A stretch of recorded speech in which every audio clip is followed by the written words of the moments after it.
Good afternoon, my dear brothers and sisters. I want to welcome you once again to this hour of breakthroughs. Ẹ káàsán lọ́kùnrin lóbìnrin, mo tún kí yín padà sí wákàtí àlùyọ.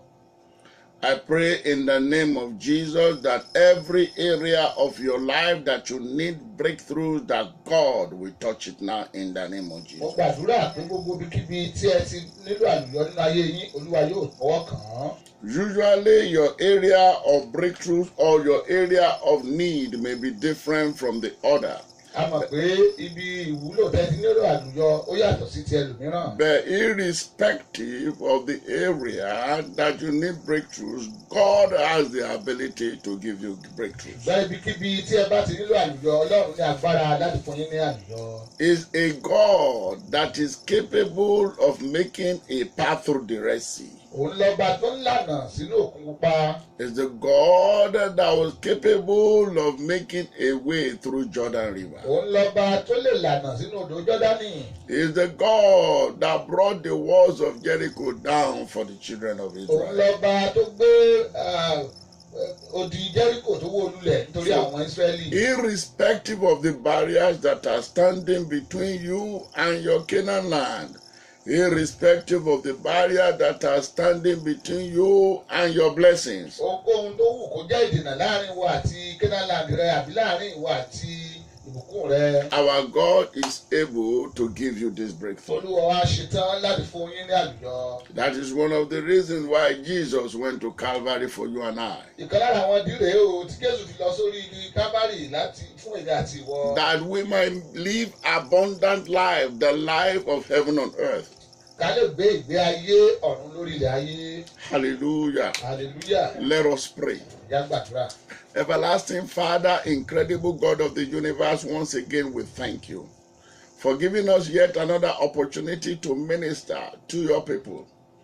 O God of heaven, God of Abraham, Isaac, and Israel, covenant-keeping God, even now as we go into this session, I ask that you use my tongue as the pen of a ready writer, that you inscribe your word in the hearts of your people, and you give them revelation from these instructions. In the name of Jesus, Lord, we pray for breakthroughs all around. Thank you, faithful Father. In Jesus' mighty name we pray. Amen. Hallelujah. Hallelujah. Hallelujah. Hallelujah. Hallelujah. Hallelujah. I want to use the story of Lazarus as a key study this afternoon. Mo fẹ́ lo ìtàn Lásárù gẹ́gẹ́ bí àtàmà wa lónìí. Lazarus was a friend to Jesus Christ. Lásárù jẹ́ ọ̀rẹ́ sí Jésù Kristi. Lazarus was somebody that Jesus actually related with. Lásárù jẹ́ ẹnìkan tí Jésù bá ní ìbátan. He was not somebody that never knew about Kì í Jesus, ṣe ẹnìkan tí kò mọ̀ nípa Jésù. like the man at the pool of Bethesda. Gẹ́gẹ́ bí arákùnrin tó wà bí odò Bẹ́sádà. The man at the Bethesda never knew about Jesus. Arákùnrin tó wà bí odò Bẹ́sẹ̀dà kò tiẹ̀ mọ Jésù. So when Jesus appeared to him, Nígbà tí Jésù yọjú sí i. that if he wanted Pé breakthroughs tó o bá fẹ́ àlùyọ. for his 38-year Fún struggle, ọdún méjìdínlógójì tó ti wà tó ti ń the man was still trying to explain some things to Jesus Arákùnrin náà ṣe ń gbìyànjú àti ṣàlàyé àwọn nǹkan fún Jésù. because he did not know who was talking Torí to pé kò him. mọ ẹni tó ń bá sọ̀rọ̀. But in the case of Lazarus, Báni ti Lázárù o. Lazarus was somebody that knew Jesus. Lázárù jẹ́ ẹnìkan tó mọ Jésù. As a matter of fact, he was a friend of Ó Jesus. dá ọ̀rẹ́ Jésù ni. Mary and Martha, his sisters, were people that ministered to the ministry of Jesus. Màríà àti Màtá wọ́n jẹ́ àbúrò rẹ̀ tó pé àwọn náà ń pèsè fún iṣẹ́ ìránṣẹ́ Jésù Kristi. So you can be assured, so you can understand that there is a relationship here. Kẹ́ ẹ lè mọ̀ pé àjọṣepọ̀ wà láàrin wọn. So just because you are a Christian, you have given your life to Jesus, you know this Jesus, does not prevent you from all kinds of attack.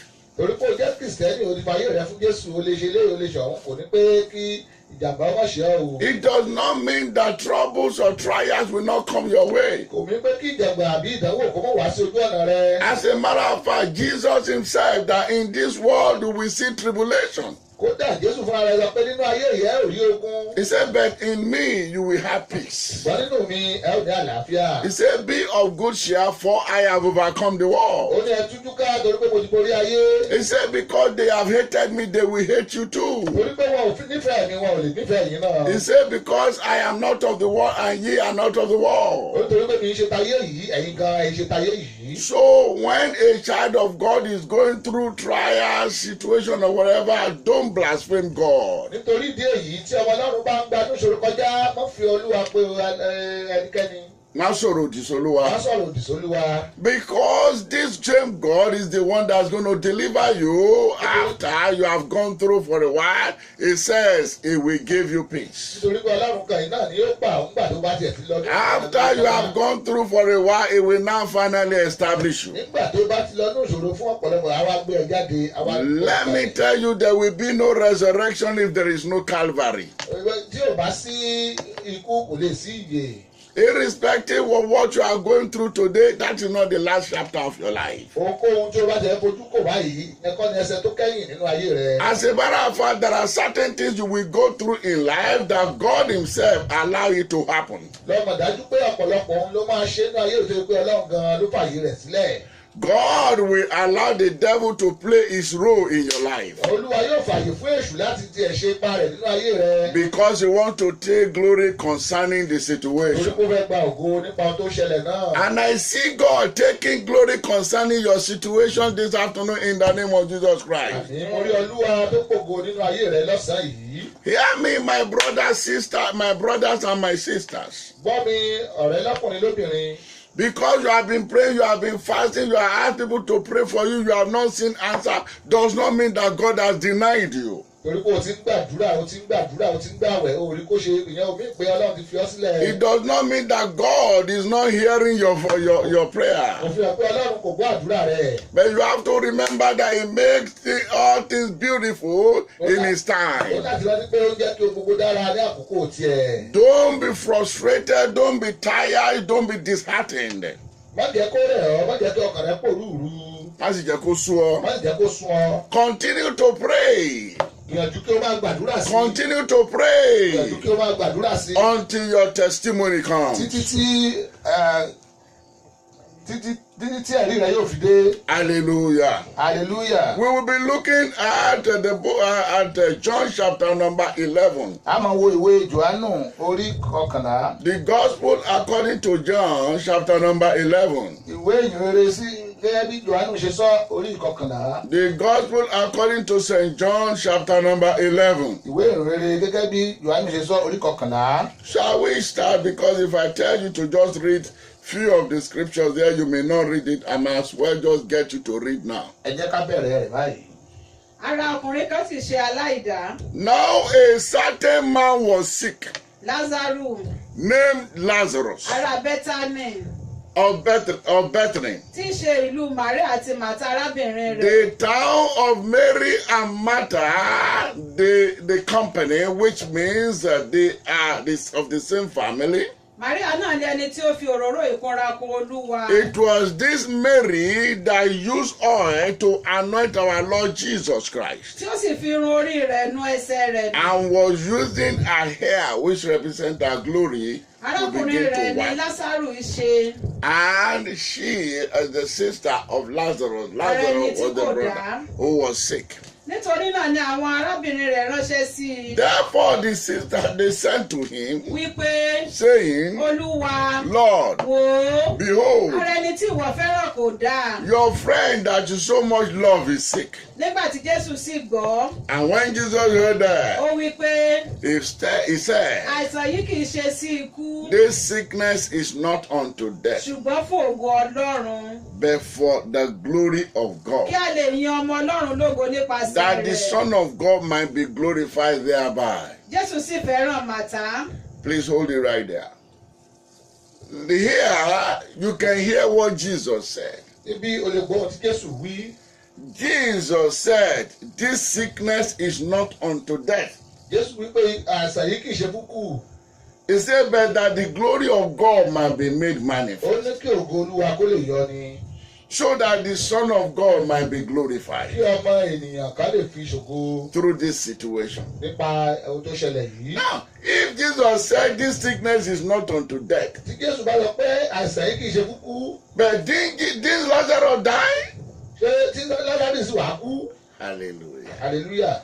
Hallelujah. Hallelujah. Did that mean that Jesus lied? Ṣé wá ní pé Jésù parọ́ ni? So whatever God is telling you, Ohunkóhun tọ́lọ̀ bá sọ fún ọ, and you are seeing the contrary in your life, tó o sì rí ìdàkejì rẹ̀ nínú ayé rẹ̀. it does not mean that God has Kò lied. fi hàn pé Olúwa ń purọ́ o. What he's saying is that I will have the last lie. Ohun tó sọ ni pé èmi ni yóò rẹ́yìn kẹ́yìn. The situation that you think is happening to you right Ohun tó now, rò kó ṣẹlẹ̀ sí ọ lọ́wọ́lọ́wọ́ and you yìí. think that God has forgotten Pé you, Olúwa ti gbàgbé rẹ̀. and the prophecy that God gave you seems to be negated. Ìrántí Ọlọ́run fún ọ tó wá lódì lódì. The prophecy that God gave you seems to have been forgotten. Ìrántí Ọlọ́run fún ọ tó pé. Because what you are seeing is not the same thing you heard. Pé o tó rí kọ́ni nǹkan tó gbọ́. What the Lord told you is not what you are seeing Pé now. o tọ́lọ̀ sọ fún ọkọ lòun rí The báyìí. promise that God gave you is not what you are seeing now. Tọ́lọ̀ fún ọkọ lòun rí báyìí. The prophecy that was given to you is not what you are seeing now. Fún ọ tẹ́lẹ̀ kọ́ lòun rí That báyìí. has not made God a liar. He is Alpha and Omega. What is happening right now is that you have not gotten to the chapter where what God said is going to happen. Continue to hold on to Him, and you get to that chapter where your pain and your sorrow shall be forgotten, where your shame shall be turned to fame, when your trial shall be turned to triumph, when your test shall become testimony. Even your gainsayers, they will come and celebrate with you. Even your enemies will change their tone. The same people that told Lazarus, that told Bartimaeus to shut up, they were the same people that came and said he called thee. People will always say anything about you, but what God says about you is what matters. Glory be to God in the highest. Continue verse 5, man. Jésù sì fẹ́ràn Màtá Jesus loved Martha àti arábìnrin rẹ̀ and her sister àti Lásárù. and Lazarus. Nítorí náà nígbà tí ó ti gbọ́ pé When he heard that he was sick, ara rẹ̀ kò dá, ó gbé ijọ́ méjì sí i níbì kan náà níbi tí ó gbé wà. he abode 2 more days still in the same place where he was. Ǹjẹ́ lẹ́yìn èyí ni ó wí fún àwọn ọmọ ẹ̀yìn rẹ̀ pé After this, he said to his disciples, ẹ jẹ́ kí a tún padà lọ sí Jùdíà. let us go back to Judea. Àwọn ọmọ ẹ̀yìn rẹ̀ sì wí fún un pé And the disciples said unto him, Rábì, Master, nílọ́lọ́ yìí lé àwọn Júù wá ọ̀nà àti sọ́ọ́lì òkúta. Is this not where the people were trying to stone you to death? You want us to go ìwọ back sì to? tún padà lọ síbẹ̀. And you are still going back there? Jésù dáhùn pé Jesus said wákàtí unto méjìlá kí n bẹ nínú ọ̀sán say kan. there are 12 hours in the Bí day. ẹnìkan bá rìn ilé ọ̀sán, When you walk in the yóò day, kọsẹ̀ you will not nítorí tí stumble ó rí ìmọ́lẹ̀ ayé yìí. because you have light. Ṣùgbọ́n bí ẹnìkan bá rìn ilé òru, But when one walk in yóò darkness, kọsẹ̀ he will stumble nítorí tí kò sí ìmọ́lẹ̀ nínú rẹ̀. because there is no light in him. Nǹkan wọ̀nyí ni ó sọ. These were the things he Lẹ́yìn èyí said, ni ó sì wí fún wọn pé and he said unto Lásárù them, ọ̀rẹ́ wa sùn. please hold it right there. Rọ́bẹ̀. What Jesus was telling them right there, Àwọn tí Jésù sọ fún wọn níbẹ̀ ni pé it only takes those that are mature in spirit to understand what he was saying. àwọn tí wọ́n bá dàgbà lẹ́mìí nìkan ló lè yé o. And those that Holy Spirit have been in them can understand. Àtàwọn tẹ́mi wọn wà nù wọn ló lè yé. Many a time Jesus will speak in parable, Ọ̀pọ̀lọpọ̀ ọ̀gbà ní Jésù á sọ̀rọ̀ lówe. trying to train their mind so that their mind can Ó mature, fẹ́ kí wọ́n dàgbà ní ẹ̀mí. so that they can have the spirit of Wọ́n discernment lè ní ẹ̀mí láti mọ̀. and be able to diagnose what he was Wọ́n lè sọ ohun tó saying. ṣẹlẹ̀. He wants them to grow in Ó knowledge. fẹ́ kí wọ́n dàgbà nínú ìmọ̀. He wants them to grow in Ó fẹ́ kí wọ́n wisdom. dàgbà nínú ọgbọ́n. He wants them to grow in the spirit of Ó fẹ́ kí understanding. wọ́n dàgbà nínú ẹ̀mí ìmọ̀ nǹkan. So he speaks to them proverbially. Ó wá fi òwe bá wọn sọ̀rọ̀. While he was telling them, whoever walks during the day Ó sọ fún wọn pé ẹni tó bá rìn lọ́sàn-án. has the light of this Ó ní world. iná ayé yìí. Therefore, he will not stumble. Lórí eléyìí kò ní fẹsẹ̀ gbá. But the one that walk in Ẹni tó darkness, bá rìn ní òkùnkùn. because he does not have Kò sí light, iná tí òfin there lọ. is tendency for him to Àyè stumble. wà fún láti fẹsẹ̀ gbá. What he was actually saying to Ẹni them, tó ń gbìyànjú láti sọ fún wọn ni pé. that what he was actually saying to Ó them, sọ fún wọn ni pé. that the Judea I'm telling you to Pé go. ìdí àti mo ní ká ẹ lọ. I myself, I have seen what is happening there. I myself, I have a light of understanding. I'm not going to take you into danger. I'm not going to take you into danger. But I have light, I have understanding. I know indeed they wanted to stone me there. But because I have light, I am going back there. The activity of those that wants to stone me have been paralyzed. I need to go and minister to Lazarus. In other words, he was telling them he had understanding of what will happen there. There is an spiritual understanding what will happen in Judea. He already knew what his father was going to do through him in Judea. He already knew that the enemy want to scare him out of that place of miracle.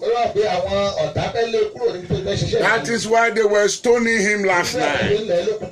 That is why they didn't want him to minister in Judea. That is why they wanted to run him out of town. Because the devil perceived that when he killed Lazarus and they have threatened Jesus out of the town, he will not be able to come back to come and heal him or raise him up. The devil was working his own work to avoid the miracles waiting for Lazarus.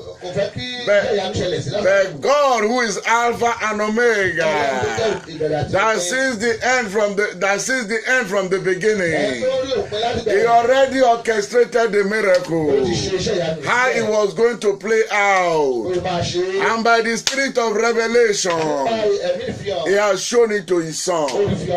So his son was not stressed at all.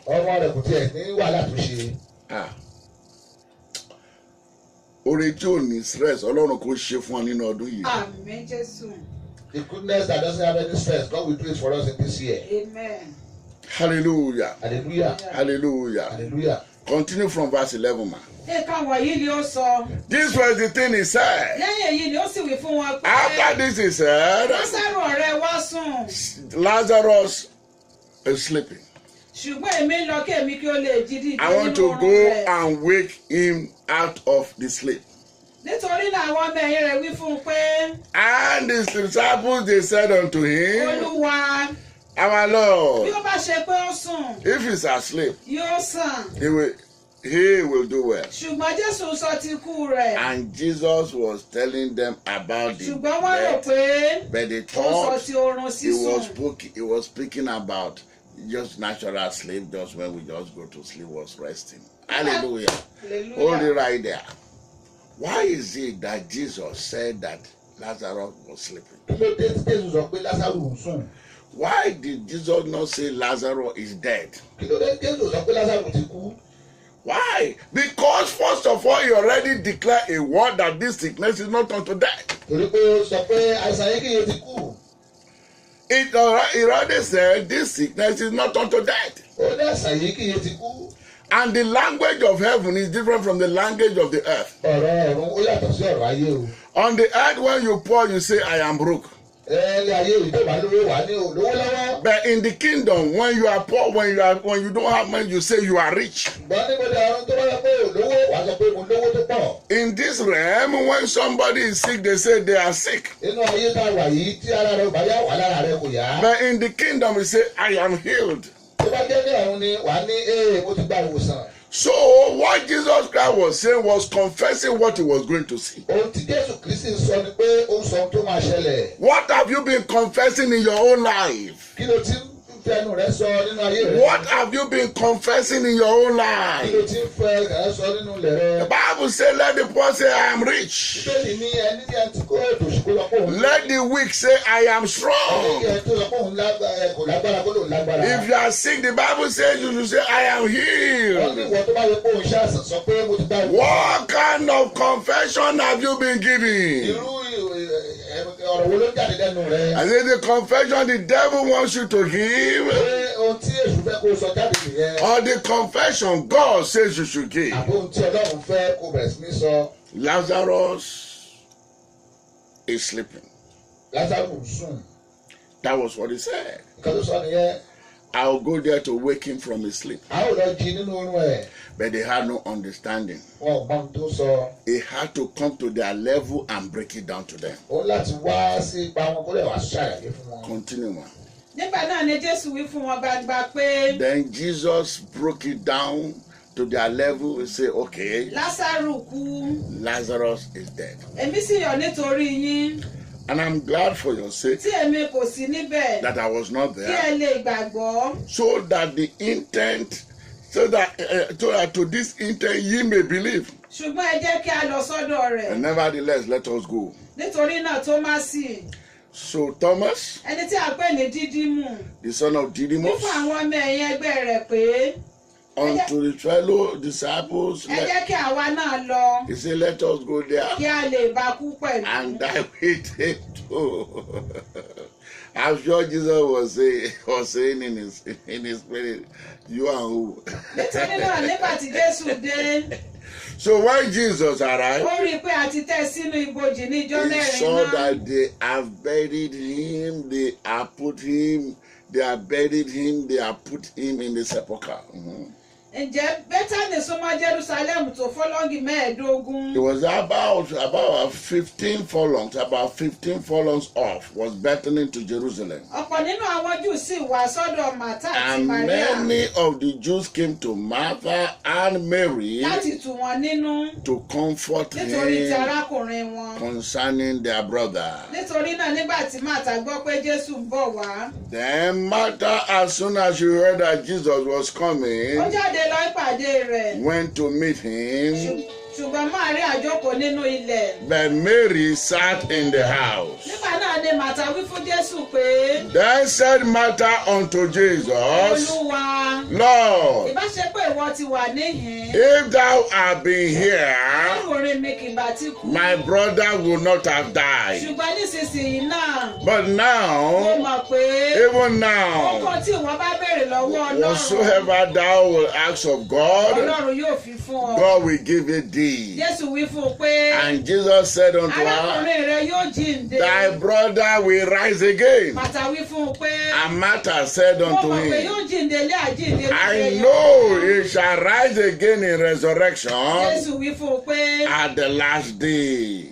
Jésù wí fún un pé. Jesus said unto Èmi her, ni àjíǹde. I am the resurrection Àti ìyè. and the life. Ẹni tí ó bá gbà mí gbọ́. He that believeth in me, Yóò tilẹ̀ kú. though he were dead, Yóò yè. yet he shall live. Ẹnikẹ́ni tí ó ń bẹ láàyè. And whosoever Ó sì liveth gbà mí gbọ́. and believeth in me Yóò kú láéláé. shall never Ó gba die. èyí gbọ́. Believest thou Ó wí this? fún un pé. And she said unto Bẹ́ẹ̀ him, ni Yea, Olúwa. Lord, Èmi gbàgbọ́ pé. I believe Ìwọ ni Kristi náà that ọmọ thou art Ọlọ́run. Christ, the Son of Ẹni tí ń God, bọ̀ wá ayé. which should come into the world. Hold it right there, my sister. Beloved, ará àti olùfẹ́. we are talking about making the impossible possible in À your ń life. sọ̀rọ̀ nípa tí wàá jẹ́ kí o tí kò ṣeé ṣe kó ṣeé ṣe. We are talking about breaking through, breaking barriers, putting an end to impossibilities À ń in your sọ̀rọ̀ bó life. ṣe lè fi òpin sí àìlú Asheti. sí àṣetì. Hallelujah. Hallelujah. There is no impossibility with Kò God. sí àṣetì pẹ̀lú Olúwa. The impossibility of man is possibility of God. Àṣetì ọmọ ènìyàn àmúṣe Ọlọ́run ni.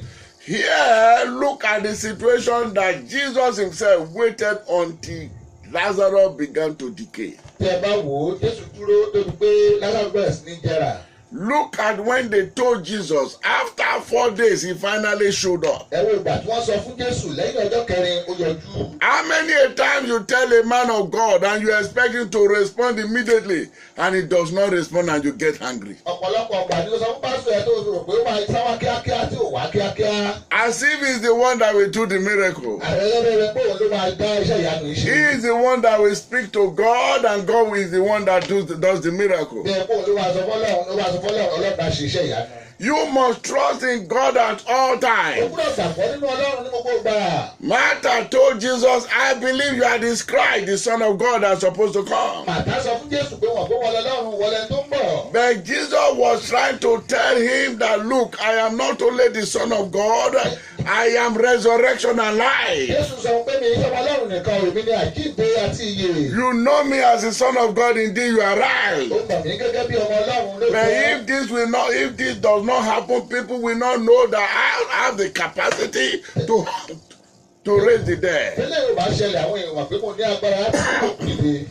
So, my dear brothers and sisters, Ọ̀rẹ́ mi lọ́kùnrin lóbìnrin. is your situation stinking now? Ṣé ohun títí ẹ tó wù lọ́wọ́lọ́wọ́ báyìí? Is your situation stinking Ṣé now? ìgbé ayé rẹ tó wù Have lọ́wọ́lọ́wọ́ you báyìí? waited for a time that you were asking God to do something and God did not do it? Ṣé o ti dúró de àsìkò tó fẹ́ kọ́lọ́run ṣe nǹkan tọ́lọ́run ò sì wá ṣe? You waited and God did not do it? O ti dúró Ọlọ́run ò sì wá ṣe. You have now gotten to a point that you are so depressed about it that you are giving up. Ó ti wá di àsìkò tó yẹ pé ọkàn rẹ̀ ò gbé mọ́ òun wá fẹ́ kọ̀ sílẹ̀. And your situation has even become a talk around the town. Tọ́rọ̀ ẹ ti ẹ̀dúrà di ohun tó ń sọ káàkiri ìlú. And you have just looked at it and said, well, I have accepted this as my own portion. Wọ́n wò ó rẹ̀ ó kúrò àwọn olùgbà gẹ́gẹ́ bí ìpín tèmi. I am sent as a servant of God to you today. Wọ́n rán mi sí ọ gẹ́gẹ́ bí ìránṣẹ́ Ọlọ́run. Hold on to the edge of his garment. Fi ìṣẹ́ tí aṣọ rẹ̀ mú. Do not let him go until he makes your life a Wọ́n praise. ṣe é lọ tí tó máa sọ ayé rẹ̀ di ògo. Continue to trust him and don't faint. Gbìyànjú kí o máa gbàgbọ́ mọ́dẹ̀ dákulẹ̀. Don't faint. Mọ́ dákulẹ̀ mọ́ kùnú. Don't give up. Má Má sọ̀rọ̀ ìtinú. Má rẹ̀wẹ̀sì. Má rẹ̀wẹ̀sì. And God himself, Ọlọ́run fúnra ara rẹ̀. in his infinite mercy, Nínú agbára ńlá rẹ̀. will show up and write the chapter of your Yóò life dìde yóò wá tún ìgbé ayé rẹ̀ that the kọ. enemy thought you will never open. Táwọn ọ̀tá ti rò That pé the enemy have been trying to make sure you will never Táwọn open. ọ̀tá ti rò pé kò lè ṣí mọ́. Is it the chapter of marriage? Gbogbo níbi ìgbésí Is it the chapter of academics? Nínú ẹ̀kọ́ rẹ ni. Is it the chapter of profession? Àbí nínú ẹ̀kọ́ iṣẹ́ rẹ. Is it the chapter of career? Àbí abala iṣẹ́ rẹ ni. Is it the chapter of ministry? Àbí abala iṣẹ́ ìránṣẹ́ rẹ. Is this the children of your children? Iṣẹ́ abala àwọn ọmọ rẹ ni. Whichever chapter that the enemy thought they have locked up and padlocked in your life, Èyí tó bá kù kó jẹ́ abala tí àwọn ọ̀tá rò bá wọn. by the grace of Almighty Pẹ̀lú God, agbára Ọlọ́run ńlá. I declare that chapter open now by the power of His resurrection. Agbára náà lórúkọ Jésù. In the name of Lórúkọ Jesus. Jésù. In the name of Lórúkọ Jesus. Jésù. In the mighty name of Lórúkọ Jesus. Jésù. Because His name is resurrection alive. Orúkọ rẹ̀ àjíǹde àti ìyè. Every good thing that the enemy has succeeded in killing in your life, Ohunkóhun tí èṣù ti gbà láti pa agbára. oh, may he receive the power of resurrection and come alive again. Agbára ìyè. In the name of Lórúkọ Jesus. Jésù. Continue, my dear sister.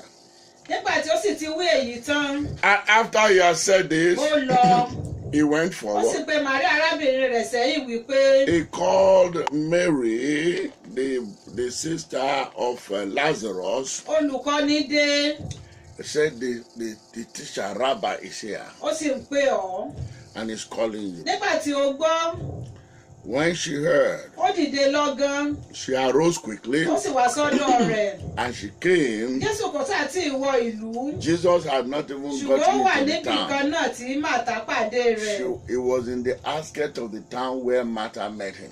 nítorí náà àwọn Júù tí ó wà lọ́dọ̀ rẹ̀ nínú ilé The Jews that were in the house with Mary, tí wọ́n tù ú nínú that were comforting nígbà tí her, wọ́n rí tí Màríà dìde when they kánkán saw that Mary was out urgently tí ó sì jáde and she was Wọ́n running out tẹ̀lé. the gate, they followed him. wọ́n ṣe bí ó lọ ibojì lọ ìsọkún níbẹ̀ They followed her thinking that she was going to the graveside to go and mourn nígbà tí and weep. nígbà tí Màríà sì débi tí Jésù gbé wà When Mary was come to where Jesus was, tí ó sì rí i ó And wólẹ̀ saw him. lẹ́bàá ẹsẹ̀ rẹ̀ she fell down at his ó wí feet, fún un pé saying unto him, Olúwa Lord, ìbá ṣe pé ìwọ ti wà if níhìn thou had been here, arákùnrin mi kì bá ti kú my brother had not died. ǹjẹ́ nígbà tí Jésù rí i When Jesus saw her weeping, àti àwọn Júù tí ó bá wá sọkún and that pẹ̀lú the rẹ̀ Jews also which came with ó her kérora ní were ọkàn weeping, rẹ̀ he groaned in his spirit, inú rẹ̀ sì bàjẹ́ and he was troubled. ó sì wí pé And he said, níbo lẹ̀yin gbé tẹ́ ẹ sí where have you guys wọ́n sì wí laid fún un him? pé And they said unto him, Olúwa Lord, wá wò ó come and look. Jésù sọkún Jesus wept. nítorí náà And he said àwọn unto Júù wí pé him, behold, sáà wò ó how he bí ó loved ti him. fẹ́ràn rẹ̀ tó. How he loved him. Continue, my dear sister. àwọn kan nínú wọn sì wí pé Now, hold it right there. Hold it right there. Jesus was weeping Jésù sunkún for the people, fún àwọn ènìyàn. not for Lazarus. Ilé fún Lázárù o. He knew that Lazarus will wake up. Ó wà pé Lázárù yóò jí. He was weeping because of the ignorance and the unbelief of these Ó people. sunkún lórí pé àwọn èèyàn ò ní gbàgbọ́ àtàwọn kan. If they knew who he was Ká ní wọn mẹ́rin tó jẹ́ ni and his ability to raise the dead, àtagbára rẹ̀ láti jí òkú dìde. immediately he showed up, Bó ṣe yọjú yìí, they will have wiped their faces, wọ́n á ti nu ojú wọn nù. wipe away their tears, Wọ́n á ti nu ẹkún wọn nù. and begin to jubilate Wọ́n á ti bẹ̀rẹ̀ sí ní yọ̀ that the solution is here. pé àwọn ti rí èrè sí ohun tó May ṣẹlẹ̀. you recognize your solution when you see it in the name of Jesus Ìjọ Christ. dá kọ́lọ̀ ń jẹ́ kó mọ àṣeyọrí rẹ̀ nígbà tó bá dé. Many a times, because people don't recognize their solution, they have made the solution their enemies. Ọ̀pọ̀lọpọ̀ ọgbà tó nípa àwọn èèyàn ò mọ àṣeyọrí wọn, wọ́n ti sọ ọ́ di ọ̀tá wọn. The one that's supposed to help you, you have turned him or her to your enemy. Ẹ tó yẹ kó ràn ẹ́ lọ́wọ́ olùsọ́dọ̀tá. And there are some people that, as they are trying to help them, they are actually backbiting the same person that was trying to help. Ọ̀pọ̀lọpọ̀ èèyàn tó yẹ pé èèyàn tó fẹ́ ràn wọ́n lọ́wọ́ gan-an wọ́n tún ṣe yẹn ní òṣèlẹ́yìn ni. What an ignorance of Àwọn us. aláìmọ̀ kan. Hallelujah. Hallelujah. Hallelujah. Hallelujah. For you to know the state of the heart of these people, Láti fún ọ kó mọ ọkàn àwọn ènìyàn yìí. that they did not know who Jesus Christ Pé wọn ò mọ was, tí Jésù jẹ́. And his ability to resurrect the dead, àti agbára rẹ̀ láti jí òkú his dìde. ability to do the impossible, Agbára rẹ̀ láti ṣe ohun tí to kò ṣeé make ṣe. impossibility of man his own possibility. Ohun tí èèyàn kò lè ṣe ni Ọlọ́run lè ṣe. Look at the next sentence. Ẹ jẹ́ á wo ẹsẹ̀ tó tẹ̀lé. My sister. àwọn kan nínú wọn sì wí pé And some of them amongst them ọkùnrin yìí say, this man ẹni tí ó la ojú afọ́jú who opened the eyes of the kò lè ṣe blind, kí ọkùnrin yìí má kú bí. could not he have stopped this man from dying? Continue. nígbà náà ni Jésù tún kérora nínú ara rẹ̀ Jesus groaned because he could hear them and hear their ó heart. wá sí ibojì He came to the ó sì sepulchre. jẹ́ ihò a sì gbé òkúta lé ẹnu rẹ̀. It was a sepulchre. It was a burial place with a stone rolled over it. Jésù sì wí pé And Jesus ẹ said, gbé òkúta náà kúrò. take away the stone. Bàtà Martha, arábìnrin ẹni tí ó kú náà wí fún un pé the sister of him that was dead, Olúwa said unto ó ti him, rùn nísinsìnyí Lord, by this nítorí tó time, di ijọ́ mẹ́rin tí ó ti kú. this man had died for 4 days. By this time, he's thinking. Jésù wí fún un pé Jesus said unto èmi him, kò ti wí fún ọ pé haven't I told bí you, ìwọ bá man, gbàgbọ́ that if you believe, ìwọ rí ògo Ọlọ́run. you will see the glory of God? Nígbà náà ni wọ́n gbé òkúta náà kúrò níbi tí a gbé tẹ́ òkú náà sí. So reluctantly, they roll away the stone. Jésù sì gbé ojú rẹ̀ sókè. Jesus called upon his Ó father, sì wí pé, and called his father, Bàbá, Daddy, mo dúpẹ́ lọ́wọ́ rẹ I thank you nítorí tí ìwọ gbọ́ ti èmi. because you have heard me. Èmi sì ti mọ̀ pé And I know ìwọ á máa gbọ́ ti èmi nígbà that you gbogbo. always hear me. Ṣùgbọ́n nítorí ìjọ ènìyàn tí ó dúró yìí ni mo ṣe Because wí. these people, this unbelief, because of the unbelief of these people, because of the situation, because of their heart, their unbelieving heart, Kí wọn kí ó lè gbàgbọ́ pé ìwọ ni ó rán mi. so that they can know that you have sent me and they may have a believing heart. Nígbà tí ó sì ti wí bẹ́ẹ̀ tán, After he has said, ó kígbe ní òun rárá pé he spoke in a Lásárù. loud voice. He shouted in a loud voice, Lazarus, jáde wá. comfort. Ẹni tí ó kú náà sì jáde wá. And he that was dead, Tí a fi aṣọ òkúdi tọwọ́ that had tẹsẹ̀. been bound with grave cloths, A sì fi gèlè dí i lójú. foot and they banded the face with napkins and the hands and the feet. Jésù sì wí fún wọn pé Jesus said unto ẹ him, tú loose him ẹ sì jẹ́ kí ó máa lọ. and let him go. Nítorí náà ni ọ̀pọ̀ àwọn Júù tí ó wá sọ́dọ̀ Màríà Then many of the Jews who came to tí wọ́n Mary, rí ohun tí Jésù ṣe wọ́n when they are saying gbàgbọ́. this thing that Jesus did believe him, Ṣùgbọ́n àwọn ẹlòmíràn nínú wọn tọ̀ àwọn Farisí lọ. but some of them went their way to the Wọ́n sì Pharisees sọ fún wọn ohun tí Jésù ṣe. and told them what Jesus had done. Please hold it right there. Hold it right there. Hold it right there. Not everybody will be happy for your miracle. Kí ló gba àwọn èèyàn nínú wa dùn fún iṣẹ́ ìyanu rẹ? Some people will never celebrate you. Àwọn èèyàn ò tiẹ̀ ní ṣayẹyẹ rẹ rárá. Don't ever be bitter because they don't celebrate Wọ́n you. jẹ́ kí ló bí ọ torí pé wọ́n ṣayẹyẹ rẹ. As a matter of fact, when they don't celebrate you, give praise to God. Kódà tí wọ́n bá ṣayẹyẹ rẹ máa ní Olúwa ni o. As long as heaven celebrates you Tí ọ̀run tó bá ti ń ṣayẹyẹ rẹ. and the people God has given to you celebrate you, Táwọn èèyàn tí Ọlọ́run sì fún ọ tán ní ṣayẹyẹ rẹ. you should give glory to Ó yẹ God. kó máa ní Olúwa lógo. You will think some people will celebrate Jesus. Wàá rò pé àwọn èèyàn kan wọ́n bẹ̀rẹ̀ sí ní ké pe Jésù pé You think everybody will celebrate the miracle of Lazarus. ẹ rò pé ọ̀pọ̀lọpọ̀ èèyàn wọ́n á máa inú wọ́n á máa dùn wọ́n á máa ṣayẹyẹ pé iṣẹ́ ìyanu rèé. The people that fired the arrow of sickness to Lazarus Àwọn tí wọ́n ju àrùn àìsàn sí Lásárù so that he would die. kó wà lẹ́kùú. You think they are happy that he resurrected? Ó rò pé inú wọn dùn pé ó jíǹde. So when your miracle comes, Tí iṣẹ́ ìyanu rẹ̀ bá dé give praise to God. ní Olúwa lógo. He is the one that deserves the glory, honor, and Òun adoration. Ọlọ́run tó gba ògo Ọlọ́run àtàláyé. Not everybody will celebrate Kì í you. ṣe gbogbo àwọn èèyàn ni wọ́n ò máa gbàgbọ́ gbọ́. I pray for you today Mo gbàgbọ́ fún ọ lónìí in the name of Jesus. lórúkọ Jésù. All your buried blessings, Gbogbo àwọn ògo rẹ̀ tí a ti bò mọ́lẹ̀ like Lazarus, gẹ́gẹ́ bíi ti Lásárù. your buried star, Gbogbo àwọn ìràwọ̀ rẹ̀ tí a ti bò mọ́lẹ̀ like Lazarus, bíi ti Lásárù. your buried business, Gbogbo àwọn iṣẹ́ rẹ̀ tí a ti bò mọ́lẹ̀ like bíi Lazarus, ti Lásárù.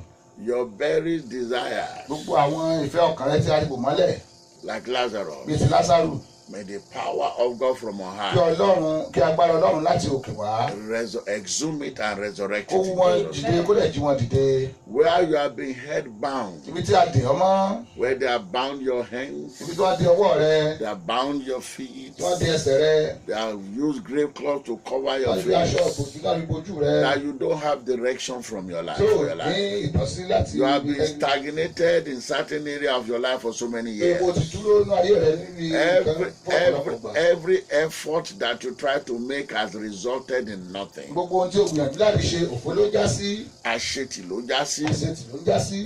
I pray today in the name of Mo Jesus. gba àdúrà lónìí lórúkọ Jésù By the power of his resurrection, pẹ̀lú agbára ìmújáde Ọlọ́run, by the power that set Lazarus free lórí agbára tó tú Lásárù sílẹ̀ from a stinking situation, nípa ibi tó rùn, from death, nínú ikú, from sickness, nínú àìsàn, from bonds and chains. nínú dídè. May this same power set you free Kí today. agbára yìí kó tú ẹ sílẹ̀ lónìí. May this same power set you free Kí today. agbára yìí náà kó tú ẹ sílẹ̀ lónìí. May your destiny resurrect. Kí ìgbé ayé rẹ kó dìde. May that tough situation of your life, may it resurrect. Kí gbogbo ohun tó lé ní ayé rẹ kó dìde. In the name of Jesus. In the name of Jesus. As we come to the end of this segment, Ẹbí ayé wá sí òpin I want ìṣiṣẹ́ you yìí. to pray this prayer Lẹ́kẹ̀ẹ́ gbàdúrà yìí. that the angels of Pé possibilities áńgẹ́lì àṣeṣe and success àti oríire will minister to your situation this year. kan fọwọ́ tọ́ ìgbé ayé rẹ lọ. That they begin to walk, they go to battle on your behalf Lábẹ̀rẹ̀ sí ní lọ sókú ká lọ jà and nítorí make tìrẹ. your impossibility possible. Kí gbogbo tí ò ṣeé ṣe kó ṣeé ṣe. Father, I pray for your children as we close this session. Keep away from them all impossibility workers. Those that are making life tough and terrible for them. Lord, keep them away from these special ones. As you, Lord Jesus Christ, that all things are possible ways that you make all their impossibilities possible in the name of Jesus. Amen. Because they are born of God, I decree and declare that you take glory concerning their situation in the name of Jesus Christ. Amen. Lord, I thank you, I bless you Thank you, Lord. for this session of our broadcast. May your name forever be glorified. Amen. In Jesus' name. Amen. If you're on the line, you have not given your life to Jesus, I want to encourage you, my dear brothers and sisters, to give your life to Jesus. Because it is in him that we can fulfill our destiny in God's style. Problems will come, that is one of the ways of this world. Trials will come, that is the way of this world. Temptations will come, that is the way of this world. But when you are in Christ, he will see you through. And you will come out better than you went into that season of your trials and tribulation. May the Lord in his infinite mercy, may you draw you closer unto him. For those of you that have not given your life to Jesus, please, I want to admonish you, I want to encourage you to surrender to him today, so that he can give you life eternal. Will you please pray this prayer with me? Lord Jesus, I am a sinner. Forgive me all my sins. Have mercy on me. I know you are the Son of the living God. I believe you are my Savior. Lord, I release myself unto you. Be my Lord and Savior. You died for my sins. Forgive all my sins. I resign from the devil and his cohorts. I surrender totally to you. Give me your Holy Spirit that I might live for you all the rest of my life. In Jesus' mighty name. Amen. If you have prayed that prayer, I will believe you have given your life to Jesus. Look for a Bible, believing Bible, teaching Bible, eating Bible, digesting, and Bible living church. Hallelujah. And begin to grow. Hallelujah. I bless God for your life, and I rejoice that you are able to make up your mind to give your life to Jesus. There is also rejoicing in heaven because you have given your life to Jesus. God bless you. I love you, but Jesus loves you most. I am your humble servant, Apostle Dr. Anthony, Aladikoba of Christ Throne Ministries. We are located at 2505 Lord Baltimore Drive in Windsor Mill, Maryland. You can visit our website for more information. And before I forget, I also want to invite you to Let the Fire Fall that is coming up on the 17th, 18th, and 19th. I believe the flyer is on our website to get more information. May 17, 18, and 19. Let the Fire Fall is a monthly program that I do.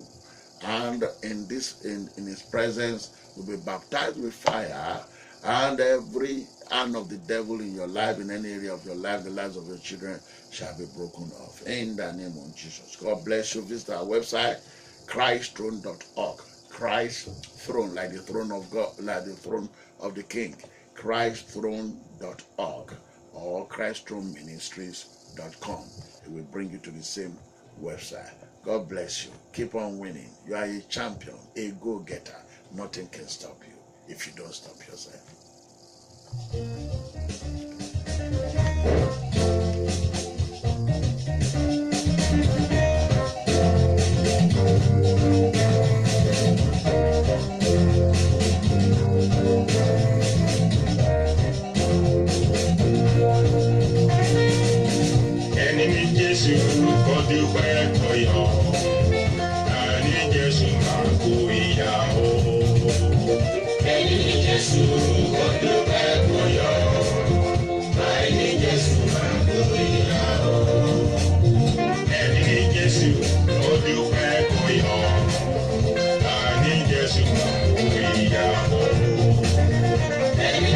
Yes.